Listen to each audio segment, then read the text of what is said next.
So can I say whole number belong to 0 with a set of natural numbers also? 3 is my natural number, 1 by 10 is numerator, denominator, are called like fractions. Hi, hello, good morning everyone. How are you all? Today we have come up with some of the important basic concepts of mathematics. Hope you all are watching my videos and it's helpful for you all. So just checking out with what are the important basics things that is necessary for every student to achieve good marks in maths. As you all know, maths is nothing but the importance of achieving something. Correct? So maths gives us the importance of life. It gives us the mental ability to have success. It is a part of life where each and every system is dependent on maths. From computers to the masters, everybody are dependent on maths. So I want my students to master in maths. Hence come up with the important session for today, that is basic concepts of mathematics. Many students are failing and lacking the importance of basics because you people are just using the calcs or calculators and doing the computation. So how to just achieve more time or time management in the boards or any exam in your school? With the help of basics, we can just do all the important calculations so that our work will be easier and with zero errors. When our basics is strong, we can do it in a proper manner, and hence we are going to learn the basic concepts of mathematics in today's session. I welcome one and all, and I am Sandhya Srihari from Vidhyapeetha. I hope you all know me now. So let us just start the session. Basic concepts of mathematics. What are the content? As usual, let us discuss about the content of the topic. In basic maths, we'll be understanding about the types of numbers with their definitions. What are the different types of numbers we have? We have natural numbers, prime numbers, composite numbers, even numbers, odd numbers, real numbers, irrational numbers, and many other things. So we'll go to the depth once the content is cleared from my end. The second topic that will be covered in this session will be explanation with examples, and the most important one, tips and tricks to remember the various things that I am teaching. See, day by day, the number of videos will increase. You will watch my video, but if it is not sticking into your minds, I don't think it is worth it, right? So you have to just take a pen and a paper. You have to maintain a particular book for my sessions, as maths and science both. Different books will be really good, and you can just use the same book every time you watch my video, so that all the tricks that I am going to teach will be in one part of your book. Because it is useful, because it will be helping you around throughout the year or throughout your lifetime. So I want you to store the book in a proper manner. Okay. So the content goes for basic analyzation with definitions and some important tricks and tips. So what are numbers?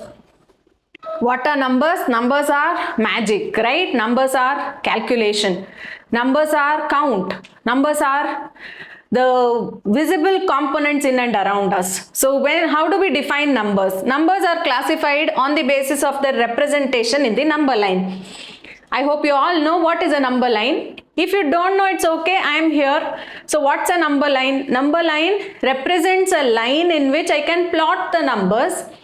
To the mid of the number line, I always have 0. Towards my right hand side, I have positive numbers, and towards my left hand side, I have negative numbers. So I call that number line as my x-axis. Okay, x-axis is the number line. If I have to just draw it here, this is a number line. To the mid of the number line, we always represent it with 0, and towards my right hand side, I always have my positive numbers called as 1, 2, 3, 4, 5, 6, etc. And towards my left hand, I always have my negative numbers called as 1, -1, -2, -3, -4, etc. So this side is always positive, this side is always negative, and the combination or the set of this, every single type of number is inside this number line itself. If I say whole number, yes, I can only take the right hand side of the number line. If I say integers, I can take the complete sort of number line. Let us go in depth in the further part. Okay, what are numbers? Combinations of countable things are called numbers. Like if I have been kept with a bunch of apples and I say my son to count the number of apples there, he can count it as 1, 2, 3, 4, 5, 6, 7 like that. So the numbers are represented from 0 to infinity in various formats. Okay. Moving on. Here the next set is determining us about a flow chart in which we have classification of the numbers. Various classifications of numbers are there, out of which this is the most basic thing what I want my all kids to know. As a student, as a learner, as a importance of mathematician, we have to know about the various types of numbers, without which analyzation of various questions might be difficult. That is the reason let us understand what is this flowchart giving. First of all, it is giving us the names of various types of numbers. The various types of numbers are natural numbers, whole numbers, integers, fractions, real numbers, rational numbers, irrational numbers. Okay, these are the various types of numbers that are with me. I have a bunch of whole number, I have a bunch of natural number, I have a bunch of rational number. Even many more are there. As I started with, prime numbers are there, even numbers are there, odd numbers are there, composite numbers are there.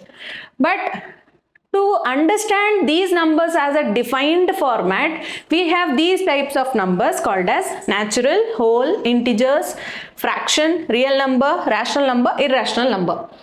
So this flowchart you can just make a note, and we are just going to study each numbers and about it with certain examples. To start with, natural numbers. What are natural numbers? I say natural numbers start from 1. Natural numbers are represented by capital N, which belongs to the set of 1, 2, 3, 4, 5, etc. till infinity with a closed set. See, there are certain symbols that I am using here. N represents the natural number. We have given it in a point-wise format. They are represented by N. I have written N and I have a symbol like this. This symbol says belongs to. Many students get confused saying NE. This is not E. This is not the symbol for E. Okay. This is the symbol for belongs to. So N represents natural number. So natural number belongs to the series or the set of. Sets are always represented by these kinds of curly brackets. So I am opening a curly bracket. What is the set starting from? 1, 2, 3, 4, etc. until infinity with a closed set. This is the manner of representing any set of numbers with its symbol and belonging behavior. Okay, let us just read the points represented by us. What are natural numbers? They are defined as the numbers starting from 1 to infinity and they are represented by n. I am just highlighting the point. Numbers starting from 1 to infinity, the symbolic representation of infinity is like this, reverse or ulta 8. And they are represented by capital N. They are also called as counting numbers. The other name of natural number is counting numbers. I'll just write it here. They are called as counting numbers. Why do we say this? Because if I take an example, I have a bag here. In this bag, I have some balls placed. So if I ask any of my student to count the number of balls here, he will not start it with 0. He will start it with 1. This is 1, second ball, third ball, fourth ball, fifth, 6, 7, 8, 9, 10, 11. So my student will say, ma'am, I have 11 balls inside this basket, right? So we'll not start the counting of the ball with 0 balls. We can't say that. So natural numbers starts with counting numbers represented with n and 1, 2, 3 till infinity. Alright, just make this note of natural number set in your book so that it will be useful for you. To continue with second type of number, whole number. Natural numbers was first of all found by the mathematicians, and then Mr. Ramanujam, the major important scientist or mathematician who found zero, had an importance of why zero has to be added to whole number category. Because natural numbers were already declared in behavior, the zero when discovered has to be put in front of 1. That is the reason we have taken whole numbers. Whole numbers are the numbers starting from 0 to infinity. Now how can we represent whole number set? It is represented by W, as we are saying here. It is represented by capital W, which belongs to the set of 0, 1, 2, 3, etc. till infinity. Now if I look at this set from 1 till infinity, it is not more than the natural numbers, right? So can I say whole number belong to 0 with the set of natural numbers also? The natural numbers are a part of the set of whole number, we can say, right? Because 1 to infinity is already known to us, that is natural number. 0 is the extra number that is added on with whole number. So I can say whole numbers belongs with a set of 0 with natural numbers, or I can say whole number belongs to 0, 1, 2, 3 till infinity. What do I exactly mean by this? I mean that if I have a set of natural numbers placed inside a box and I have a set of whole number or natural numbers lie inside the whole number. Natural numbers lie inside the whole number. That is the exact meaning of this statement. So the examples of whole numbers are 200, 9999, 0, etc. Set is represented, and it is very sure, and you have to make it sure that whole number starts with 0. Natural number starts with 1.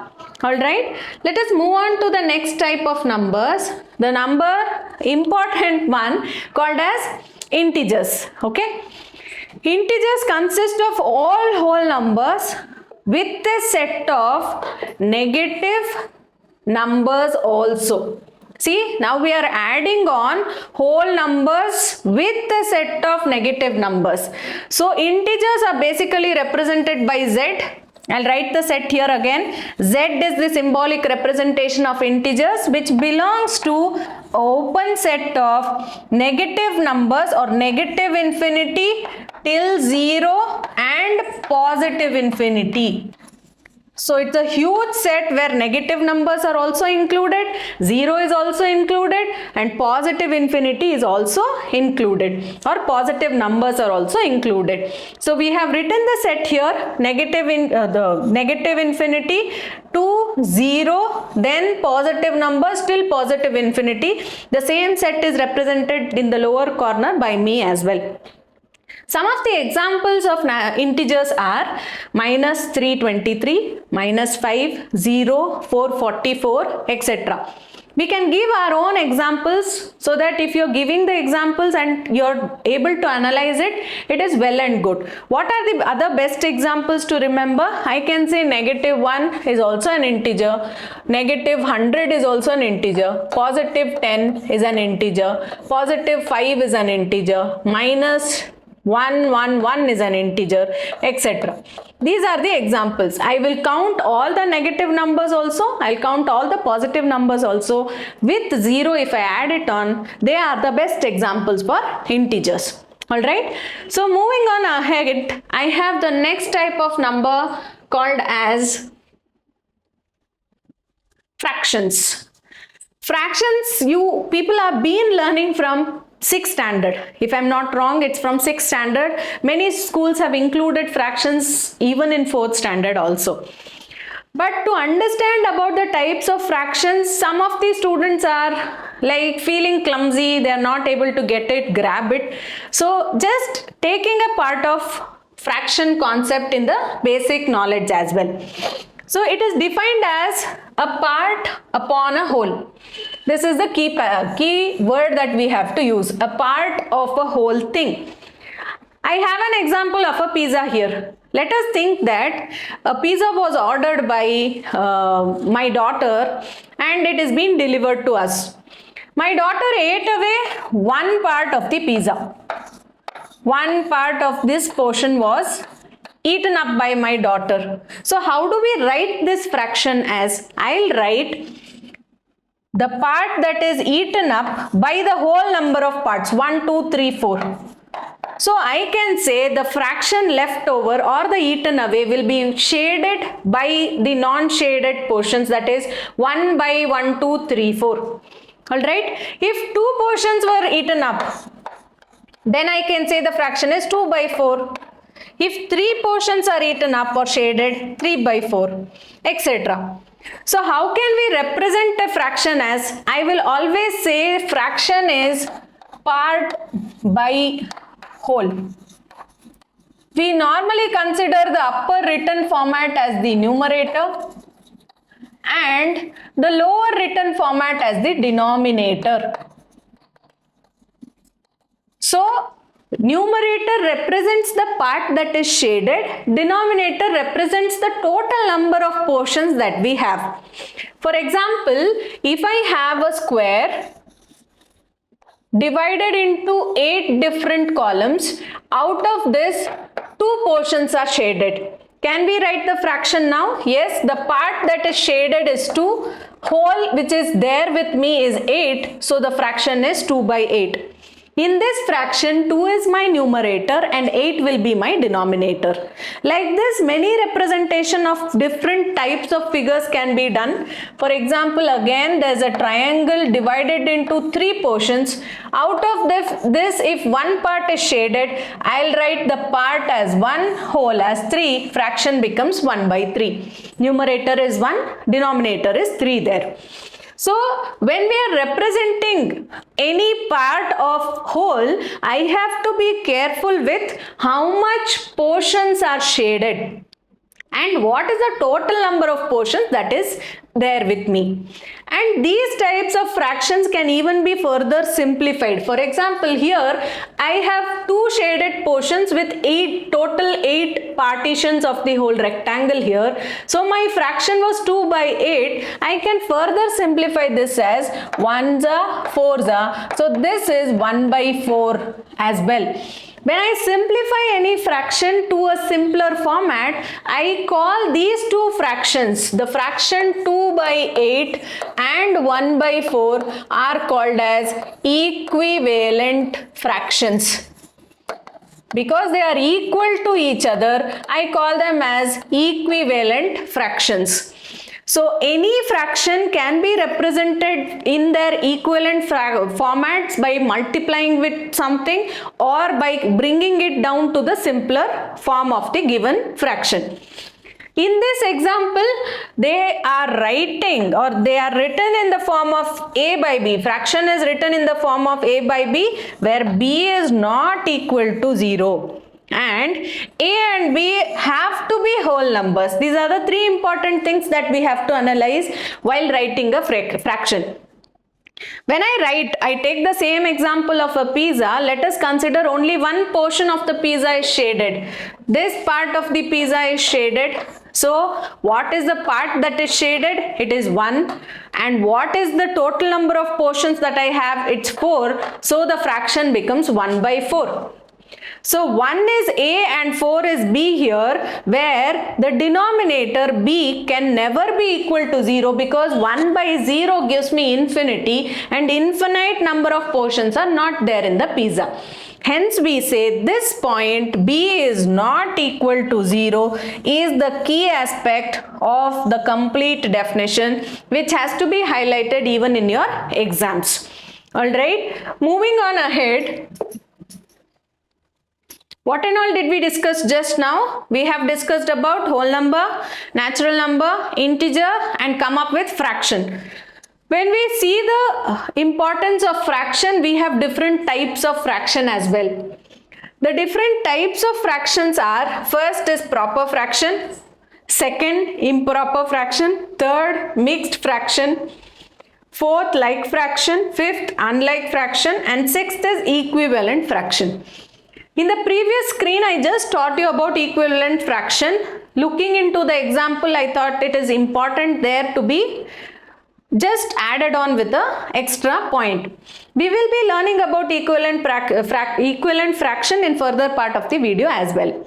Alright. So out of the 6 types of fractions that we have here, the first, second and third one are the important ones. So we have highlighted it here. They are important, which is to be known to each and every student. Proper, improper, mixed. So there's a confusion in students. Students are not able to analyze whether it is a proper fraction given, whether it's an improper fraction given, or mixed fraction, or else conversion of all the three is also an important task, which has to be done in seconds in exam, right? Because we don't have much of time to think on these kinds of questions. We have to elaborate our working on the different trigonometry based, surface area based questions in the exam, right? So let us just learn about first type of fraction, that is the proper fraction. What is a proper fraction? A proper fraction is a fraction where the denominator is greater than the numerator. Let us just put it in the abbreviated format. What is a proper fraction? The denominator has to be greater than the numerator. Then I say it's a proper fraction. Let us take an example. I have been given with an example of 6 by 8, right? 6 by 8 is my example. Is 6 greater than 8 or 8 greater than 6? We have to analyze that. 8 is greater than 6. That means 8 is greater than 6. 8 is my denominator and 6 is my numerator. As the definition is telling me, the denominator is greater than the numerator. Then I call this fraction as a proper fraction. Okay, when I have a proper fraction and I am dividing the proper fraction in a proper manner, the numerator is coming inside and the denominator is coming outside. Zeros are 0, 6, decimal 0, 8 sevens are 56, subtracting I am getting 4, 0, 8 fives are 40 and the decimal is ending. The fraction is giving a decimal representation of 0.75, which is always less than 1. So we say that any proper fraction after simplification it will always be less than 1. So how to analyze a given fraction is proper or improper? First I will check the numerator and then the denominator. If my denominator is greater and numerator is lesser, I say it's a proper fraction. Or I will divide the fraction. When my quotient is coming lesser than 1, I say it's a proper fraction. Clear? Can we move on? Yes. So analyzing or going to the next one called as improper fraction. Improper fraction is exactly ulta of proper fraction. We can say that, right? What are improper fraction? When my numerator, see, my numerator is greater than the denominator, then I say it's a proper fraction. Let us abbreviate it.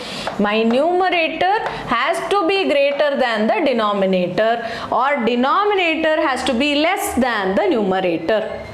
Alright, so when my numerator is greater than the denominator, I call it as a proper fraction, but once I divide the improper fraction here, it will not be less than 1.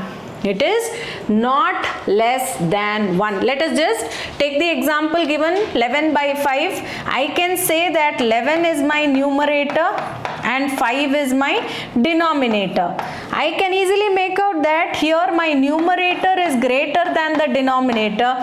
Therefore, I call 11 by 5 as an improper fraction. When I call it as an improper fraction, first by just looking at it, let us go to the mathematical calculation as well. I am dividing 11 by 5, 11 here, 5 inside. So 5 2s are 10, 1 point and a 0, 5 2s are 10, subtracting the decimal is ended up after one place. So my answer for 11 by 5 is 2.2, which is always greater than 1. So what is proper fraction? In a proper fraction, my denominator will be greater, numerator will be lesser. and when I divide it, the answer will be less than 1. Everything will be less. But once I go for an improper fraction, the numerator will be greater, denominator will be smaller. When I divide it, the quotient, this is the quotient, right? The quotient will always be more than 1. I have put it in a block here. Just make a note of it with the key aspects, whatever I have highlighted. Alright, moving on to the third type of fraction. The third type of fraction is again called as a mixed fraction. So proper we have learnt, improper we have learnt. Now let us analyze about mixed fraction. What are mixed fraction? It is combination of fractions as well as natural numbers. What are natural numbers now? Natural numbers starts from 1, 2, 3, 4, 5. So we are not adding on whole numbers there. They are natural numbers. So it's a mixture of fraction with natural numbers. Fraction with natural numbers. That we have to keep it in mind. This I am highlighting. Okay. So mixed fraction can always be converted to a normal fraction. Improper fraction can be converted to mixed fraction. And mixed fraction is always greater than 1. This is one more important thing. Mixed fraction is always greater than 1. Why? I'll let you know. Let us consider a mixed fraction 3 1 by 10. 3 is a whole number which is natural number here. 3 is a natural number. Then I have a numerator. Then I have a denominator. What type of fraction is 1 by 10? In this, the numerator is lesser than or denominator is greater than the numerator. So I call it as a proper fraction. Now I have a proper fraction. With this proper fraction, I am placing a natural number. Then I say it is a mixed fraction. 3 in the middle order, 1 by 10. This is my mixed fraction. How can I convert this mixed fraction to a normal fraction? When I have 3 1 by 10. From the denominator to the natural number, I will multiply. Then for that answer, I will add this numerator. So 3 tens is 30. 30 plus 1 is 31 by 10. When I take the decimal of this is 3.1. So we say it is always greater than 1. Okay. Let us take one more example. I am taking an example of 2 3 by 5. Again, 2 is a natural number and 3 by 5 is a proper fraction, correct? So I'll multiply 5 with 2, 5 2s is 10 and add it with 3. 10 plus 3, 13 by 5. Again, shall we divide it? When I divide it, 13 and 5 divided, 2s are 10, 3, decimal 0, 6 are 30. The division is ending. So my answer is 2.6, which is always greater than 1. Alright, you can take your own examples. If you want, I'll also share some of the examples here, and you can divide it, convert a proper fraction to a mixed fraction, mix to a proper fraction, then see whether the key points are matching up, then try to memorize it. All my students, please do learn this concept because it is going to be very useful for you. So again, briefing about mixed fraction. Mixed fraction is a combination of fraction with a natural number. 3 1 by 10. 3 is my natural number, 1 by 10 is numerator, denominator. The denominator is greater than the numerator, so I say it's a proper fraction. How do I convert it back? I will multiply denominator with the natural number. 10 3s are 30 plus 1, 31 by 10. Got it? Can we move on? Yes, I hope you all are attentive. If not, just have some water, keep some juice next to you, have some tea, coffee, so that it will be helping you out to refresh your minds and stay attentive. Alright, the next concept or the fourth type of fraction is called as like fractions. We say like-minded people, right? What are like-minded people? When I am thinking of the same type of things or I like certain things, my friend is also liking the same type of things or clothing, shoes or any that type of things. I say we both are like-minded. So we have a concept called as like fractions. What are like fractions? The fractions which have the same denominator. Very simple thing. See, the fractions which have the same denominators are called like fractions. The simplification of these fractions are very easy because they are like in term and they can be added, subtracted in an easier manner. For example, 3 by 5, 8 by 5, 11 by 5, 100 by 5, 1000 by 5. Alright, all these are like fractions. What do I only see? I only see the denominator. The denominator of the fraction here is only 5. So I say 3 by 8 is a like fraction with 11 by 5, 8 by 5, etc.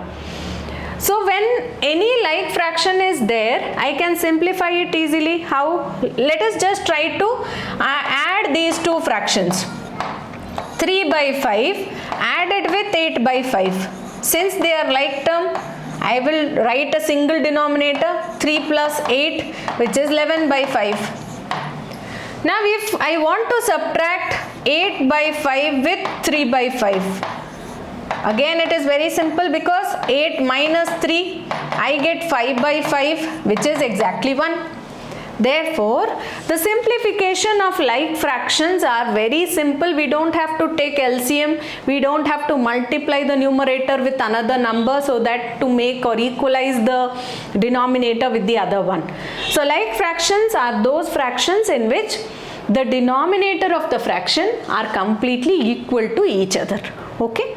Moving on, the next type of fraction is called as opposite of it, unlike fractions. What are unlike fractions?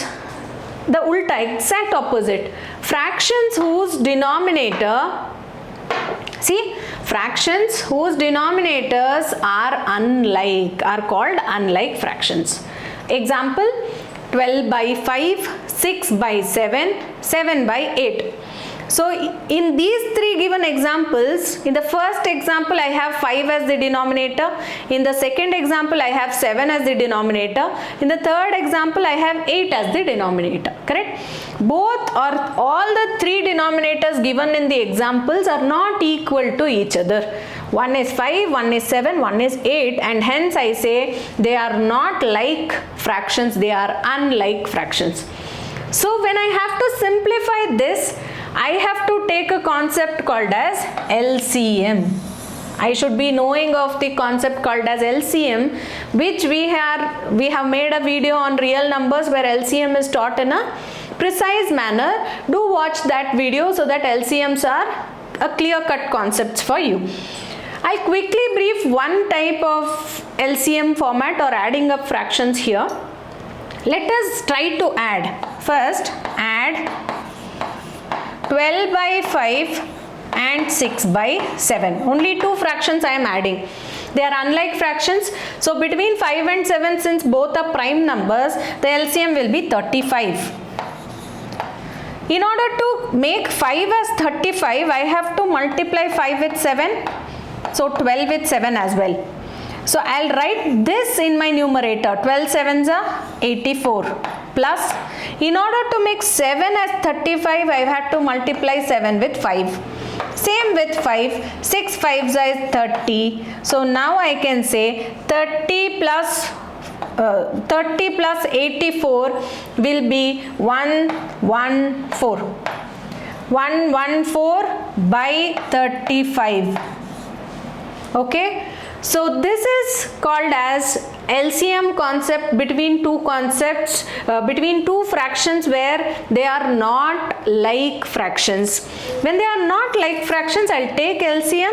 I will look into it that what should be multiplied with this denominator to make it equal to the LCM that I have found.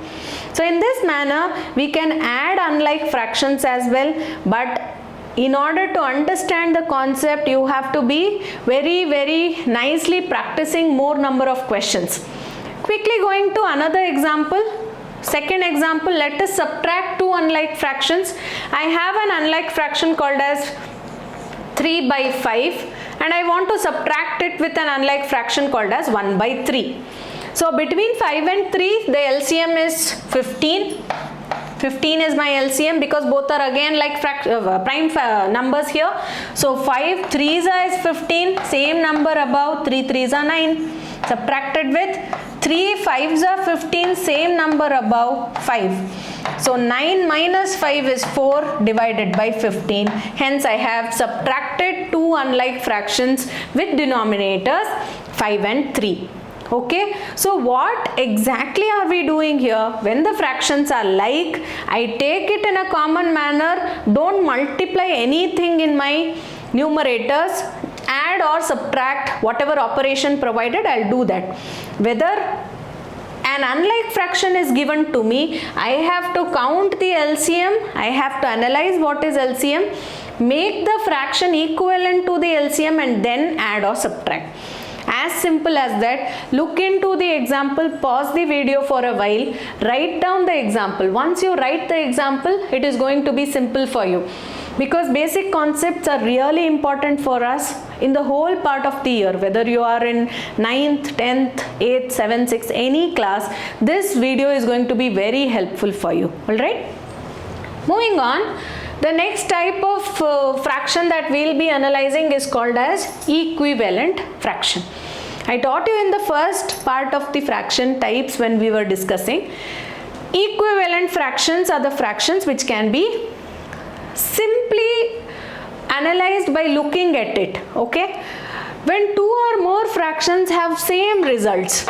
See, if we go to the definition, the definitions from word to word, book to book are changing. So let us analyze the definition.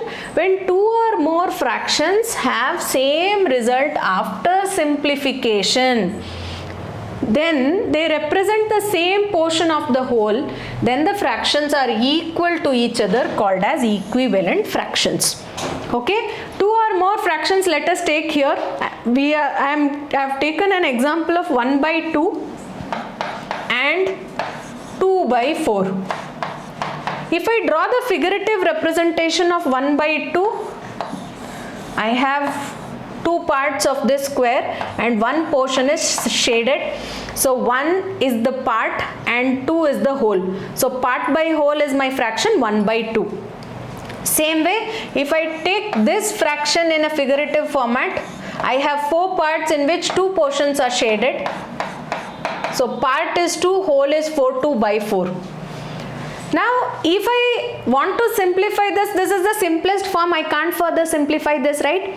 But I can simplify this fraction. I can divide both numerator and denominator by 2. When I divide it, I get 2 by 2 as 1 and 4 by 2 as 2. So 1 by 2 and this is also 1 by 2. I can say that 1 by 2 and 2 by 4 are equivalent fractions. Because if I now simplify or if I now analyze 1 by 2, it is one portion shaded out of the two portions that I have. Therefore, 1 by 2 or 2 by 4 and 1 by 2 are equivalent fractions here. Okay, whenever fraction based questions are given, for us to analyze whether it is proper, improper, like, unlike or equivalent, the best and important trick is making it in or converting the fraction into figurative representation. Let us take the second example as well. 1 by 3 is given, 4 by 12. So how do I represent it in figure format? I have 3 balls with me and 1 ball is given to someone else. So I have 1 by 3. 1 by 3. Now in this, I have 12 balls with me. 1, 2, 3, 4, 5, 6, 7, 8, 9, 10, 11, 12. And 4 balls are shaded. 4 balls are shaded, 4 rounds are shaded. Then the fraction becomes 4 by 12. So if I simplify this 4 by 12, it is again 1s are 3s are. So 1 by 3 and 4 by 12 are called as equivalent fraction because after simplification they both are equal to each other. I hope this concept is clear to you. If not, just comment below saying that, ma'am, can you just make a video on some more examples of equivalent fractions, like fractions, unlike fractions, or anything that of your choice. Alright, moving on to the next part of the session, we have moved on from fraction and discussed about the 6 types of fractions and reached real numbers. What are real numbers? Real numbers is one of the important concept which is required to be learnt by all students of class 9th and 10th, because it has an allocation of 6 marks in board and it is the first chapter of your maths syllabus as well. So let us figure out what is going to be the definition of real numbers. Any numbers such as positive, negative, fraction, decimal, without imaginary numbers are called as real numbers. Let us highlight it. Positive number, negative, fractional, decimal, without imaginary numbers. So this should be excluded, are called real numbers. What is the representation of real numbers? Real numbers is represented by R, capital R. So capital R is the representation, and we have some examples. Examples can be 3 by 10, 0.333, root 5, negative 10,000, etc. So I can include everybody. Real numbers belongs to a set of positive numbers, negative numbers, decimals, fractions, as well as rooted terms. So it's a huge set where all these things are included, only imaginary numbers are not included. Imaginary numbers are represented by I, which is not included in this particular real number set. Alright. So the examples of real numbers we have learned. Some more examples to be added on. I can say negative 1 is a real number, negative 1 by 100 is a real number, root 3 is a real number, then 0.123 is a real number. I have taken an integer, a negative number, a fraction, rooted term and a decimal to figure out all the terms that I have represented in the set. So the next thing that we are learning here is called a rational number. Again, an important number where each and every definition or the point of definition is important here. Okay. So a number, any number that can be written in the form of P by Q and ratio of one over the other is known as rational number.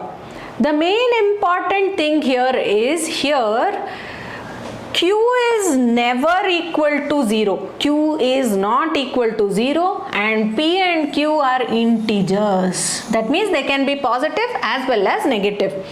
So the representation of rational number is not R, it is represented with the help of Q, which belongs to a set of P by Q, or negative numbers also, negative fractions and positive fractions as well. So I can say 1 by 4 is a rational number, 2 by 1 is a rational number, 8 by 3 is a rational number. What is important for me? I cannot say 4 by 0 is a rational number, because the denominator, this is P by Q format, Q can never be equal to 0. Q is not equal to 0. That is the importance of rational number, because I can't divide any number with 0. 4 and 0. See, 0 4s is also 0, again the same number is coming up. 0 4s again 0, so I cannot divide anybody or any given number with 0. That is the reason we say Q should never be equal to 0. Okay. So rational numbers are the numbers which can be represented by P by Q form, where Q is not equal to 0. I hope it's clear.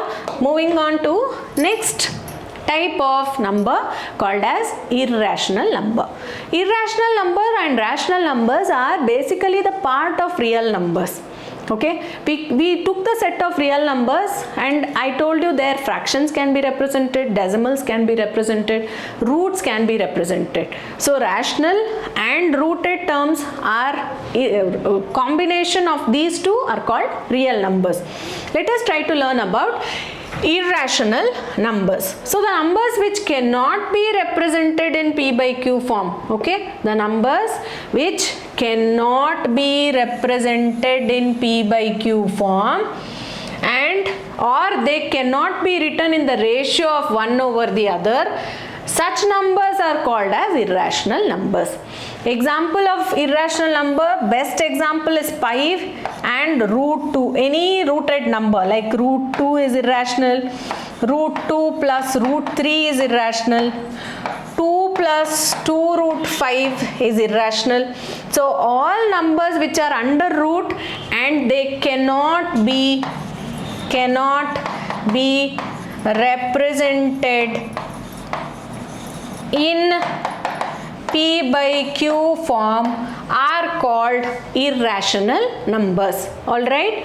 So whenever we are considering the irrational numbers here, the rooted terms, majorly rooted terms should be kept in note. You have to keep it in note so that you are not forgetting to identify it as irrational. Any decimal which is never ending like 0 point, any decimal which is never ending like 0 point, just a second.